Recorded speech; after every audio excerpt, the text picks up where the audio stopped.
죽으면 죽으리라, 이 내용으로 우리 성도님들과 함께 하나님의 말씀을 같이 나누도록 하겠습니다. 이스라엘은 계속적으로 우상 숭배를 했습니다. 그리고 결국 BC 586년도에 바벨론에 의해서 멸망합니다.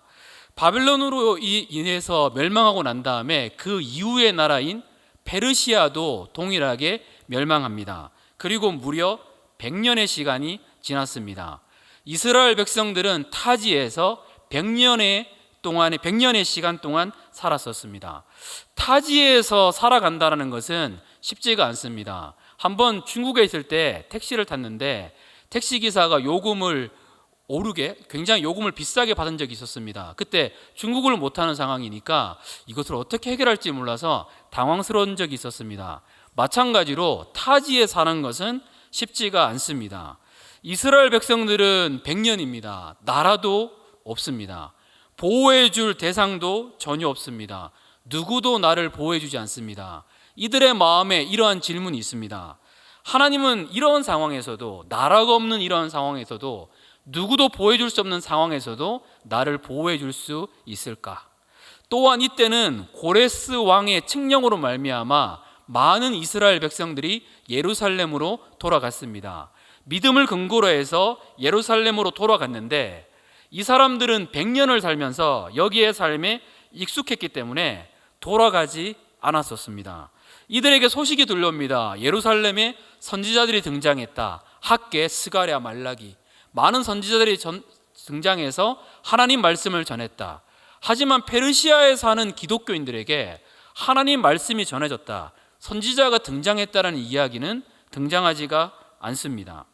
이들은 궁금했습니다. 하나님이 지금도 우리가 믿음으로 반응하지도 않았고 여전히 세상 가운데 살아가는 나약한 믿음을 가진 지금도 우리와 함께 하시는 걸까? 여전히 믿음의 선택을 하지 못하고 있고 잘못도 많고 용기도 없고 두려움이 많은 우리를 하나님은 기억하실까?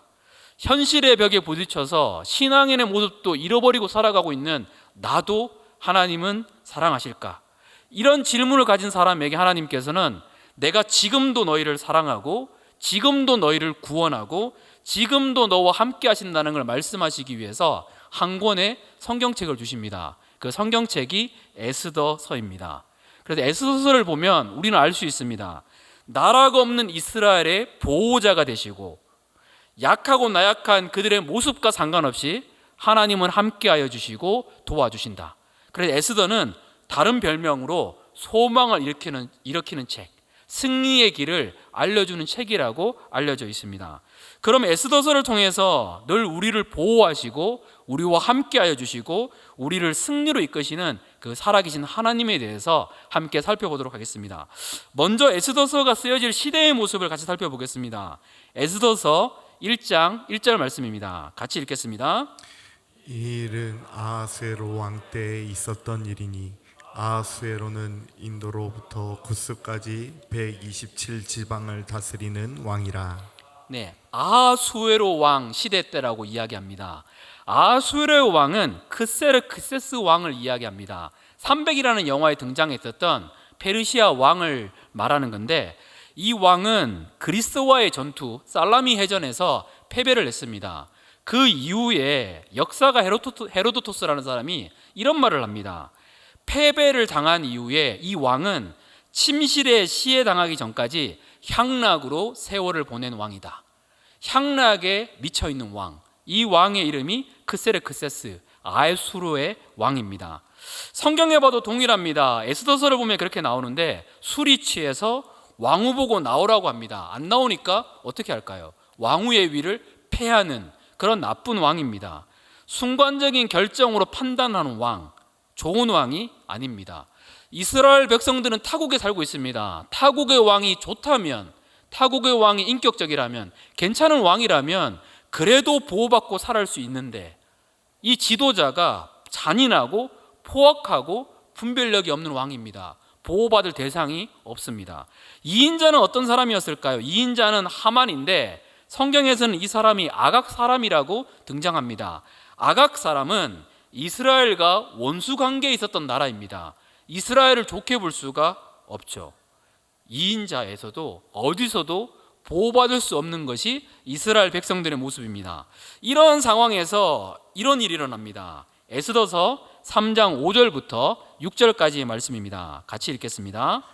하만이 모르드게가 무릎을 꿇지도 아니하고 절하지도 아니함을 보고 매어 노하더니 그들이 모르드게의 민족을 하만에게 알림으로 하만이 모르드게만 죽이는 것이 부족하다고 생각하고 아하수에로의 온 나라에 있는 유다인 곧 모르드게의 민족을 다 멸하고자 하더라.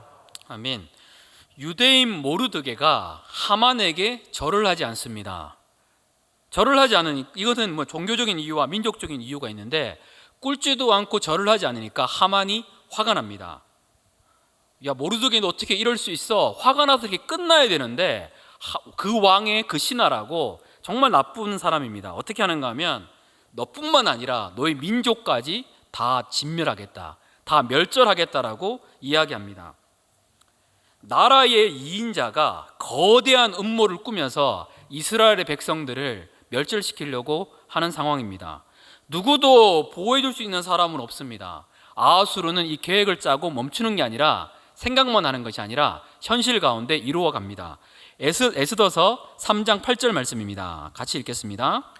하만이 아하수에로에게 아뢰되 한 민족이 왕의 나라 각 지방 백성 중에 흩어져 거하는데 그 법률이 만민의 것과 달라서 왕의 법률을 지키지 아니하오니 용납하는 것이 왕에게 무익하니이다. 이 민족의 이름도 이야기하지 않습니다. 한 민족이라고 얘기합니다. 이 말은 하찮은 민족이라는 거거든요. 하찮은 민족, 이름도 알 수 없습니다 라고 얘기하면서 뭐라고 이야기하는가 하면 이 백성들이 왕의 법률을 지키지 아니하는 백성입니다라고 이야기합니다. 그리고 왕에게 무익하다라는 말을 합니다. 지금 솔직한 말은 뭘까요? 모르드게가 나한테 무릎 꿇지 않아서 기분 나빠서 이 민족을 심판해야겠다 이렇게 말해야 되는데 그게 아니라 이 말을 포장합니다.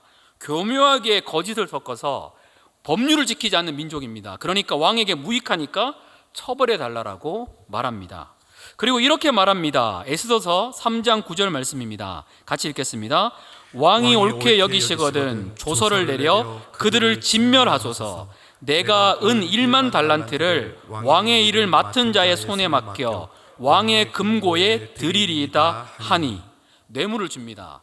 은 1만 달란트를 내가 왕에게 주겠습니다. 왕이 멸절시켜 주기만 한다면 1만 달란트를 준다라고 이야기합니다. 1만 달란트는 그 당시에 페르시아 왕국의 1년 예산과 맞먹습니다. 페르시아는 그리스도와의 전투에서 패배했기 때문에 국고가 탕진했습니다. 근데 그때에 이 뇌물을 줍니다.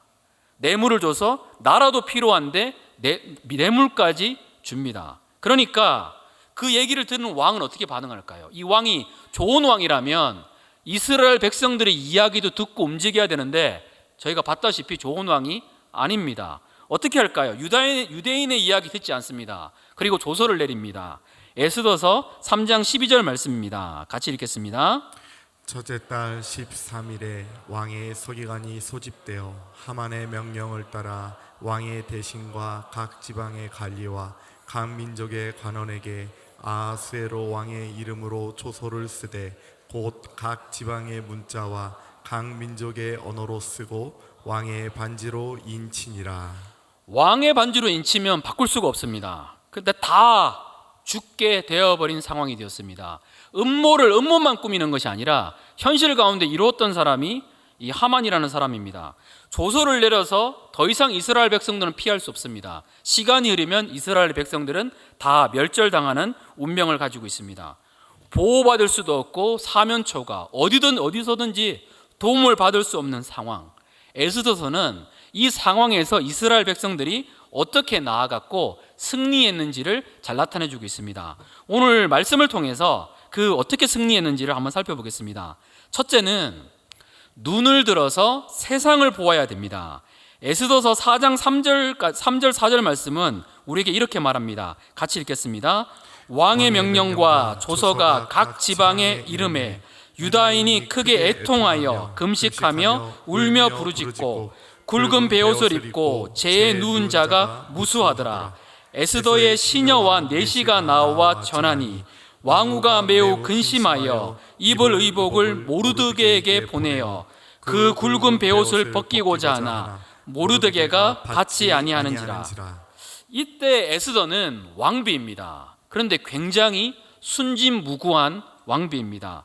사람들은 애통합니다. 금식합니다. 이 소식을 알고 있기 때문에 애통하며 금식하며 나아가는데 에스더는 이러한 상황을 모릅니다. 아버지와 같은 모르드게가 슬퍼하니까 알아보지도 않고 뭐라고 얘기를 하는가 하면 아버지 옷을 바꿔 입으세요라고 말하고 있습니다. 전국의 유대인들은 다 알고 있는데 왕후인 에스더는 전혀 모릅니다. 갇힌 세계에서 살아가고 있습니다. 전혀 모르고 있다가 모르드게의 태도를 통해서 알게 됩니다. 이스라엘이 어떤 상황인지를 이제야 깨닫습니다. 우리는 에스더처럼 있어서는 안 됩니다.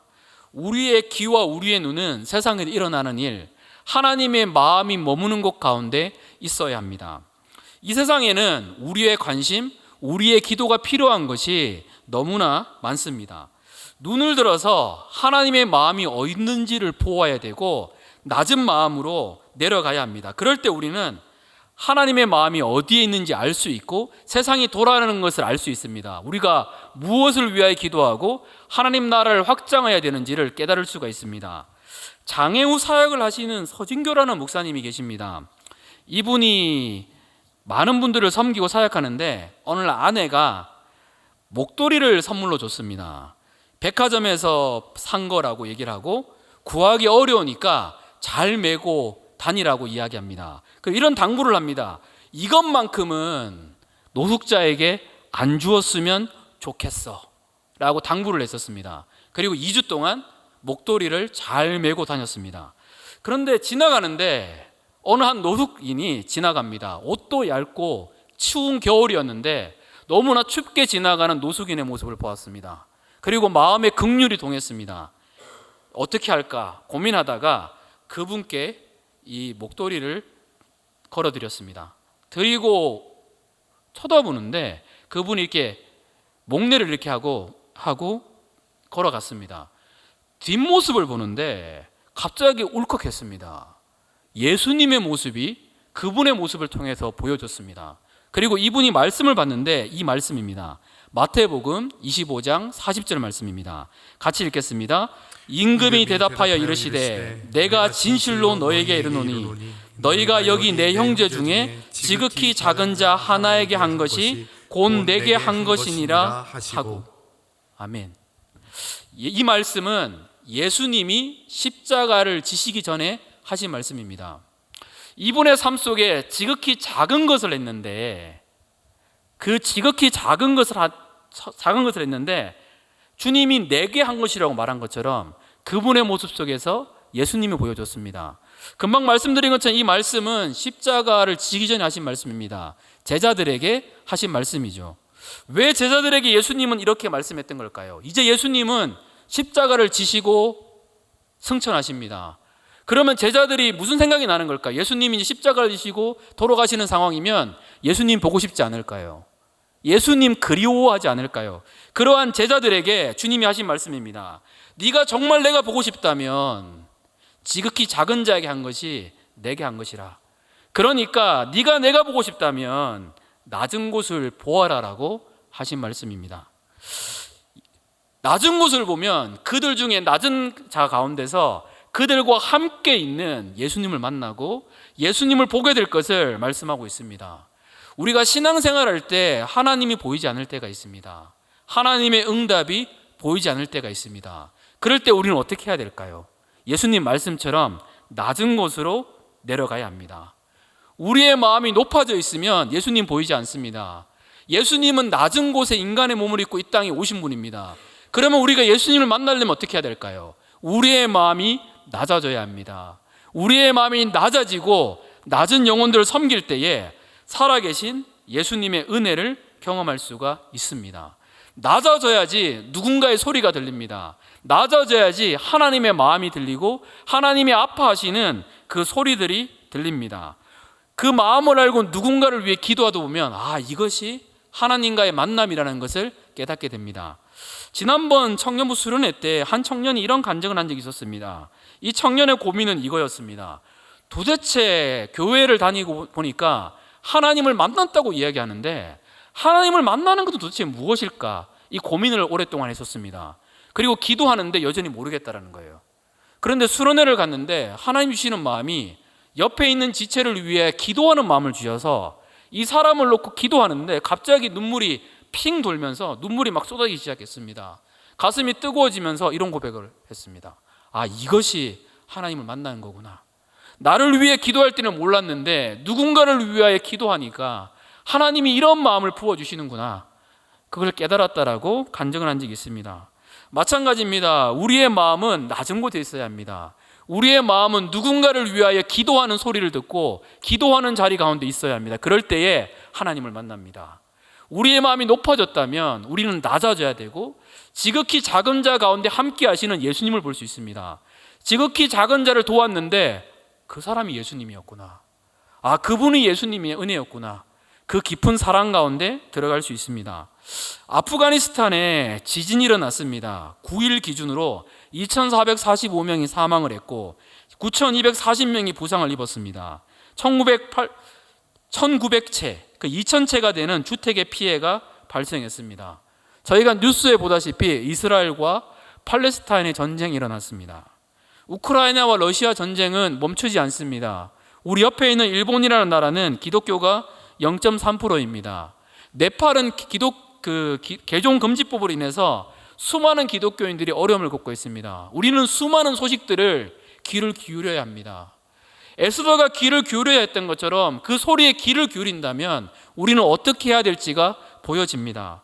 우리의 마음이 낮아져서 주님의 마음이 있는 곳에 귀를 기울이시는 우리 사랑하는 성도님들이 되시기를 축복합니다. 우리 두 번째는 무엇일까요? 눈을 들어서 하나님을 바라봐야 합니다. 네, 따라하라고 얘기 안 했는데 네, 감사합니다. 네, 에스더는 소식을 들었습니다.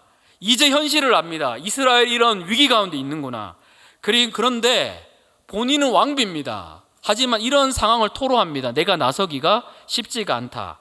에스더서 4장 10절부터 11절 말씀입니다. 같이 읽겠습니다. 에스더가 하닥에게 이르되 너는 모르드게에게 전하기를 왕의 신하들과 왕의 각 지방 백성이 다 알거니와 남녀를 막론하고 부름을 받지 아니하고 안뜰에 들어가서 왕에게 나가면 오직 죽이는 법이요 왕이 그 자에게 금규를 내밀어야 살 것이라. 이제 내가 부름을 입어 왕에게 나가지 못한 지가 이미 30일이라 하라 하니라. 아멘. 감사합니다. 에스더는 왕비입니다. 하지만 지금 상황이 왕 앞에 나아가면 죽습니다. 왜 그랬을까요? 이 왕은 나쁜 왕이고 포악한 왕입니다. 왕이 허락하기 전에 이 당시의 법은 왕후가 왕에게 나가면 죽을 수도 있는 그러한 상황이 됩니다. 이 에스더가 말하는 것을 보면 에스더는 이렇게 말합니다. 왕이 나를 찾지 않은 지가 30일이라. 이미 잊혀진 여인입니다. 그런데 만약에 그 모습 속에서 왕에게 나갔다, 왕이 귀를 내밀지 않는다, 그러면 바로 에스더는 죽습니다. 에스더가 지금 바라보는 것은 주님이 보여지는 것이 아니라 현실적인 모습 가운데 집중합니다. 에스더처럼 어쩌면 우리도 그럴 수 있습니다. 우리가 가진 자원, 우리가 가진 능력, 내가 가지고 있는 힘, 이것을 보고 우리는 어떤 결정을 할 때가 많습니다. 아닙니다. 이것을 보고 결정하는 것이 아니라 살아계신 하나님을 보고 결정을 해야 합니다. 살아계신 하나님을 볼 때에 우리에게는 힘이 생기고 돌파할 수 있는 능력이 일어나게 됩니다. 저희 교회의 교육부서는, 우리 교회 교육부서는 너무나 잘 되어 있습니다. 정말 좋은 목사님들, 전사님들이 계시고 많은 분들이 기도하는 데가 저희 교회 교육부서입니다. 많은 선생님들이 든든하게 서고 함께 기도하고 돌보고 있습니다. 저도 기독교가 아니었다가 교회를 가서 기독교에 정착하게 된 이유도 선생님 때문에 정착했습니다. 선생님들 따뜻하게 대해주시고 기도해 주셨거든요. 그리고 저도 청년 때 교사 생활을 했습니다. 교사하면서 더 많이 배운 것 같아요. 더 많이 뜨거웠고 하나님을 향한 마음이 더 깊어졌습니다. 지금은 저희도 마찬가지로 주일학교에 저희가 알다시피 선생님은 많이 중요합니다. 근데 혹시 이런 분들 있지 않습니까? 내 힘이 부족해.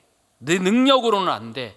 내가 아이들을 어떻게 대할 수 있겠어? 나는 안 돼. 혹시 이런 마음이 있지 않을까? 에스더처럼 나는 안 돼. 지금 이 상황에서 할 수 없어. 혹시 이런 마음이 있는 분이 혹시 있지 않으실까요?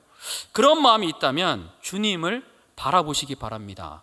내 힘으로 사역을 하는 사람은 아무도 없습니다. 주님이 도와주시기 때문에 교사를 할 수 있는 거고, 주님이 도와주시기 때문에 말씀을 전할 수 있는 것이고, 주님이 도와주시기 때문에 살아가는 것이 내 능력과 내 힘으로 행하는 것은 아닙니다. 주님이 도와주시기 때문에 혹시 마음을 품고 있는 분이 계시다라면 교사에 담대히 지원해 주시기 바랍니다. 지원하시면 그 가운데 함께 하시는 하나님을 경험할 수 있습니다. 저도 청년들에게 이런 이야기를 합니다. 청년 중에 가족장 이런 얘기를 합니다. 목사님, 저는 가족장으로 너무 부족해요. 너무 못할 것 같아요. 그러면 제가 하는 말은 이거밖에 없습니다. 네가 가족장을 해서 가족원들이 아무도 안 남아도 괜찮아. 하지만 한 가지만 지켜주면 좋겠다.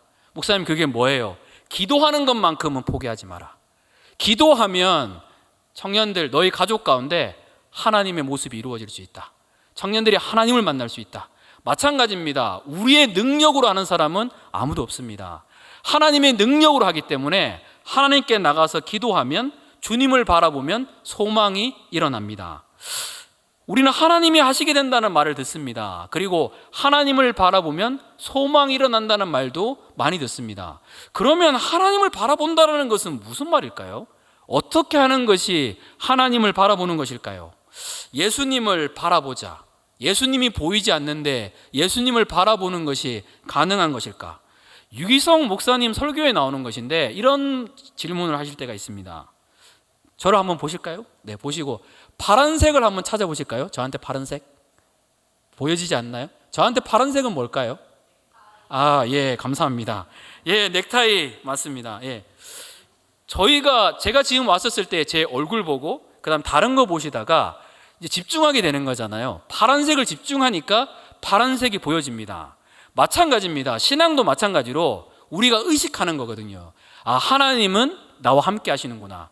두세 사람이 모이는 곳에 나도 함께 하신다고 하셨던 그 하나님을 우리가 조금씩 의식하다 보면 그 방법이 일기일 수도 있고 찬양일 수도 있고 예배일 수도 있습니다. 그 하나님을 인식하다 보면 우리에게 어떤 일이 일어나는 걸까요? 점점 더 하나님을 바라보게 되어 있습니다. 그래서 믿음의 선배들이 했던 말은 이겁니다. 코람데오. 하나님 앞에서 이곳에 하나님이 함께 하시니까 나는 하나님 앞에서 행동하겠다고 움직였는데 진짜 주님이 계시는구나, 이걸 느꼈다라고 말하고 있습니다. 주님을 본다라는 건 이런 뜻입니다. 주님이 나와 함께 하심을 내가 믿는다. 성경에서는 분명하게 말씀하십니다. 주님이 나와 함께 하십니다. 우리의 시야의 눈이 세상이 아니라 다른 곳이 아니라 환경이 아니라 하나님을 바라볼 때에 우리에게 능력을 주시는 그 하나님의 능력을 경험할 수 있습니다. 그 은혜가 우리 성도님들이 넘치시기를 축복합니다. 마지막 세 번째는 눈을 들어 하나님께 나가야 합니다. 에스더서 4장 16절 말씀입니다. 핵심 말씀인데 저희 같이 읽도록 하겠습니다. 당신은 가서 수산에 있는 유다인을 다 모으고 나를 위하여 금식하되 밤낮 3일을 먹지도 말고 마시지도 마소서. 나도 나의 시녀와 더불어 이렇게 금식한 후에 규례를 어기고 왕에게 나아가리니 죽으면 죽으리이다 하니라. 아멘. 이 위기 가운데 에스더가 결단합니다. 죽으면 죽으리로다. 왕 앞에 나아가는데 내가 설령 죽더라도 나는 왕 앞에 나아갈 거에 대해서 결단합니다. 그런데 그 전 했던 말이 중요합니다. 무슨 얘기를 하는 걸까요? 함께 나를 위하여 금식하되 밤낮 3일을 먹지도 말고 마시지도 마소서. 에스더는 사람들과 함께 금식하면서 기도로 돌파하고 난 다음에 하나님 앞에 나아갑니다. 여기에 답이 있다는 것을 압니다. 죽으면 죽으리로다. 우리의 힘은 하나님께 있습니다. 본질이 이기지 다른 것이 이기지 않습니다. 어떤 분은 이런 이야기를 합니다. 기도가 중요한 거 당연히 누가 모르냐? 말씀이 중요한 것을 누가 모르냐? 본질이 중요한 것을 누가 모르냐? 그것은 기초다. 당연히 기초고 그 다음의 것들이 필요한 것이지 기초도 필요한 것이다, 이렇게 얘기하는 분들도 있습니다. 그렇지 않습니다. 에스더는 고백합니다. 죽으면 죽으리로다. 여기에 답이 있습니다.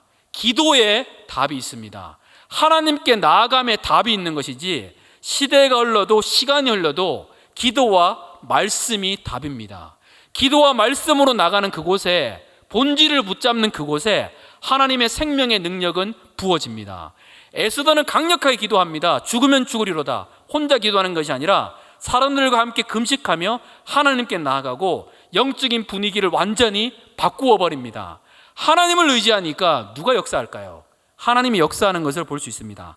그 결과 어떻게 되는 걸까요? 하만이 모든 계략을 다 꾸몄습니다. 하지만 하나님의 일이 일어납니다. 에스더서 5장 1절부터 2절까지의 말씀입니다. 같이 읽겠습니다. 제3일에 에스더가 왕의 예복을 입고 왕궁안 뜰 곧 어전 맞은편에 서니 왕이 어전에서 전 문을 대하여 왕자에 앉았다가 왕후 에스더가 뜰에 선 것을 본즉 매우 사랑스러움으로 손에 잡았던 금규를 그에게 내미니 에스더가 가까이 가서 금규 끝을 만진지라. 에스더는 이미 기도로 승리를 했습니다. 에스더가 나아갑니다. 죽으면 죽으리라는 각오로 나가니까 결과는 누가 이루시는 걸까요? 하나님이 다 이루시는 겁니다. 갑자기 왕의 마음이 어떨까요? 매우 에스더가 사랑스러웠습니다. 30일 동안 찾지 않았거든요. 30일 동안 찾지 않았던 여인이 매우 사랑스럽게 보일 확률이 얼마나 될까요? 없겠죠. 근데 하나님께 나가서 기도하고 기도로 승리를 이루니까 왕의 마음이 사랑스럽습니다. 그리고 왕이 에스더를 보는 마음이 사랑스러워서 금규를 내밉니다. 누가 왕의 마음을 사랑스럽게 만들었던 걸까요? 하나님입니다. 또한 이렇게 합니다. 에스더서 6장 1절부터 3절까지인데 1절 말씀만 저희 같이 읽도록 하겠습니다. 그날 밤에 왕이 잠이 오지 아니하므로 명령하여 역대일기를 가져다가 자기 앞에서 읽히더니 하만은 여전히 이스라엘 백성들을 죽이려고 합니다. 이제 왕에게 찾아갑니다. 그런데 그날 왕이 잠이 안 와요. 그래서 역대일기를 읽어보는데 무슨 내용이 있는가 하면 모르드게가 두 내시가 왕을 죽이려고 했는데 구해줬던 내용이 기록되어 있는 것을 보게 됩니다. 나를 구해준 사람이 있구나. 갑자기 잠이 안 와서 나를 구해주는 사람이 있구나 생각해서 물어봅니다. 아니 모르드게가 나를 구해줬는데 무엇을 베풀었느냐 물어보니까 베푼 것이 아무것도 없습니다. 왕이 모르드게에게 고마워하고 있을 때 하만이 등장합니다. 그리고 하만에게 얘기하는 거죠. 내가 높이고 싶은 사람이 있는데 어떻게 해야 될까? 하만은 자기 얘기하는 줄 알고 막 얘기했는데 그 사람이 모르드게입니다. 그리고 왕이 모르드게를 높입니다. 그리고 놀라운 역사들이 일어납니다. 하만의 계획은 이루어지지 않고 하나님이 개입하시니까 도리어 하만의 계획은 없어지고 이스라엘 백성들이 구원받는 놀라운 역사가 나타납니다. 에스더서 9장 24절부터 25절까지의 말씀입니다. 같이 읽겠습니다. 곧 아각 사람 함무다다의 아들 모든 유다인의 대적 하만이 유다인을 진멸하기를 꾀하고 부르 곧 제비를 뽑아 그들을 죽이고 멸하라 하였으나 에스더가 왕 앞에 나아감으로 말미암아 왕이 조서를 내려 하만이 유다인을 해하려던 악한 꾀를 그의 머리에 돌려보내어 하만과 그의 여러 아들을 나무에 달게 하였으므로 한민족이 진멸되는 위기에서 누가 왕의 마음에 에스더를 사랑하는 마음을 주셨던 걸까요? 하나님이신 거죠. 누가 왕을 잠을 못 자게 해가지고 역대일기를 이렇게 하신 걸까요? 하나님입니다. 기도로 승리를 거두게 되니까, 기도로 모든 걸 걸게 되니까 하나님이 실제 이루시는 역사가 에스더 가운데 이루어졌습니다. 누가 봐도 합리적인 시야로 봐도 이스라엘 민족이 진멸당할 수밖에 없는 상황입니다. 하지만 하나님이 개입하시니까 어떻게 됐을까요? 완전한 역전이 일어나게 되었습니다. 이스라엘 백성들은 놀랍게 구원을 받습니다. 나의 보호자가 없구나, 우리나라가 망했으니까 나를 지켜줄 사람이 아무도 없구나, 아닙니다. 여전히 이스라엘 백성들을 지키시고 보호하시고 함께 하시고 구원하시는 분은 누굴까요? 우리 하나님입니다. 우리의 삶 가운데 사면 초과의 상황이 있을 수 있습니다. 앞이 보이지 않는 상황이 있습니다. 그럴 때에도 우리의 삶 가운데 진짜 구원을 주시는 분은 누구일까요? 하나님 한 분이십니다. 우리 이렇게 자기에게 이렇게 손을 모으고 한번 얘기했으면 좋겠습니다. 나의 구원자는 하나님 한 분입니다. 하나님은 우리를 구원하기를 원합니다. 하나님은 우리와 함께 하시기를 원합니다. 그래서 하나님은 우리에게 이런 말씀을 합니다. 이사야서 62장 6절부터 7절까지의 말씀입니다. 같이 읽겠습니다. 예루살렘이여, 내가 너의 성벽 위에 파수꾼을 세우고 그들로 하여금 주야로 계속 잠잠하지 않게 하였느니라. 너희 여호와로 기억하게 하시는 자들아, 너희는 쉬지 말며 또 여호와께서 예루살렘을 세워 세상에서 찬송을 받게 하시기까지 그로 쉬지 못하시게 하라. 하나님이 우리에게 부탁하십니다. 제발 나로 쉬지 않게 하라. 너희가 기도하면 내가 쉬지 않을 수 있다. 내가 기도하면 무너진 영역들이 회복될 수 있다. 무너진 영역들이 어느 곳이라도 에스더를 변화시켰던 하나님, 에스더서에서 구원하신 하나님은 지금도 우리의 삶을 구원하여 주십니다. 우리가 기도하면 하나님이 일하심을 볼 수 있습니다. 그런데 많은 분들이 기도를 멈출 때가 많이 있습니다. 기도하다가 응답 안 되니까 안 되겠다 멈춥니다. 에스더는 그러지 않았습니다. 죽으면 죽으리로다. 기도가 내 인생의 답이다. 말씀이 내 인생의 답이다. 본질이 내 인생의 답이다. 하나님 앞에 기도의 생명을 걸고 하나님께 나갔고 그 가운데 일하시는 하나님을 보았습니다. 선교사의 무덤으로 불리는 아프리카의 한 도시가 있었습니다. 이곳에 가면 복음이 안전해지는 거예요. 범죄율이 70%가 넘고 이 땅 가운데 가장 큰 교회가 도시인데 50명의 교회밖에 없는 곳이었습니다. 토마스 무디라고 말하는 미국 목사님이 이곳에 부름을 받았습니다. 선교사의 무덤이라고 부름을 받았던 곳. 그곳에 여러분이 만약에 선교를 준비하신다면 무엇을 할까요? 토마스 선교사님 했던 것은 그 자리에 앉아서 그 땅을 위해서 기도하는 것이었습니다. 처음에는 1시간 그 도시를 위하여 기도했고 처음에는 2시간을 그 도시를 위해 기도했었습니다. 나중에는 3시간을 기도하기 시작했고 나중에는 4시간을 기도하기 시작했고 나중에는 교회 성도님들과 함께 그 땅을 부르짖으면서 정말로 하나님이 아니면 안 되기 때문에 하나님이 역사해 달라고 1년의 기간 동안 기도로만 준비했습니다. 물론 다른 것도 필요한 것들이 많죠. 하지만 집중한 것은 기도입니다. 하나님이 열지 않으면 이 땅 가운데 복음이 안 되니까 기도로 돌파해 나갔습니다. 그리고 파송이 되어서 아프리카의 도시로 나아갔습니다. 도시로 나가서 주변 사람들이 물어봤습니다. 목사님 뭐 하세요? 했는데 목사님이 했던 것은 그 자리에 기도의 동굴을 만들어서 같이 갔던 사람들과 동력자들과 함께 기도하는 것이었습니다. 제가 그때 책으로 봤을 때는 12시간을 넘어갔다라고 표현하고 있습니다. 정말로 기도로 될 수 있는가? 이 목사님은 믿었습니다. 기도로 되는구나.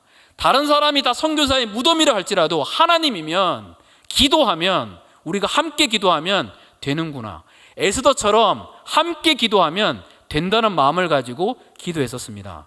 6개월을 더 위해 기도하는데 갑자기 하나님의 말씀이 들립니다. 때가 되었다. 가서 말씀을 전하라. 타이어 앞에 올라서서 사람들에게 말씀을 전하는데 본인의 입술에서 성령의 불이 임했다라고 표현하고 있습니다. 그 도시 가운데 갑작스럽게 놀라운 일이 일어났었습니다. 많은 선교사님들이 놀라운 사역을 하기 시작했고 몇천 명이 넘는 교회들이 만들어지기 시작했습니다. 감옥은 범죄율이 70%였는데 감옥에 갇혔던 사람들이 너무나 많이 풀려나고 더 이상 범죄를 저지르는 사람이 없어서 감옥이 텅텅 비고 하나님의 나라가 임하는 모습들을 볼 수가 있었습니다. 하나님께 나가는 기도에는 반드시 놀라운 역사를 경험하게 되어 있습니다. 선교사의 무덤으로 불렸던 또 다른 나라가 있습니다. 어느 나라일까요? 우리나라입니다. 우리나라를 봤던 선교사님들의 기록을 보면 이런 기록들이 많습니다. 한국은 조선은 복음을 전할 수 없어. 이 땅은 안 돼. 그래서 서양 사람들이 생각했던 나라가 선교사의 무덤으로 불렸던 나라가 우리나라였습니다. 그런데 한 책을 보니까 이런 내용이 나갑니다. 관점은 다 다르겠지만 이분은 이런 고민을 합니다. 조선 땅 가운데 안 되겠구나. 남녀 7세 부동석. 남자 선교사님이 여자들한테 복음을 전하는 것도 불가능한 나라구나. 이 땅은 소망이 없다 생각했었는데 한 선교사님의 무리가 모여서 기도를 시작합니다. 하나님, 이 땅 가운데 일하실 분은 하나님밖에 없습니다. 1시간을 기도하기 시작합니다. 갑자기 기도의 부흥이 일어나기 시작해서 선교사님들이 2시간을 기도하기 시작합니다. 4시간을 기도하기 시작합니다. 정말로 기도로 될 수 있는가? 다시 기도하자. 다시 기도하기 시작하고 그 기도가 기록해 보니까 8시간을 달했다라고 고백하고 있습니다. 간절히 매일매일 기도하는 그 순간 군산 땅 가운데 하나님의 부흥의 불길의 소식들이 들려지게 됩니다. 그리고 평양 땅 가운데 놀라운 부흥의 역사 가운데 한국 땅을 덮는 거룩한 역사들이 일어나게 되었습니다. 기도의 능력은 지금도 살아 있습니다. 지금도 선교사의 무덤으로 불리는 수많은 나라들이 있습니다. 지금도 선교사의 무덤으로 불리는 많은 곳들이 있습니다. 우리가 주님이 일하실 수 있도록 기도를 쉬지 않으면, 하나님의 마음이 머무는 곳 가운데 우리의 마음도 있어서 함께 기도한다면 선교사의 무덤이 아니라 사단의 무덤이 될 것을 믿습니다. 하나님은 지금도 우리를 기도로 부르십니다. 우리의 기도를 통해서 이스라엘과 팔레스타인이 회복되고, 우크라이나의 전쟁이 멈춰지고, 아프가니스탄에 아팠던 사람들이 치료되고, 하나님의 놀라운 역사가 우리를 덮게 될 것을 믿습니다.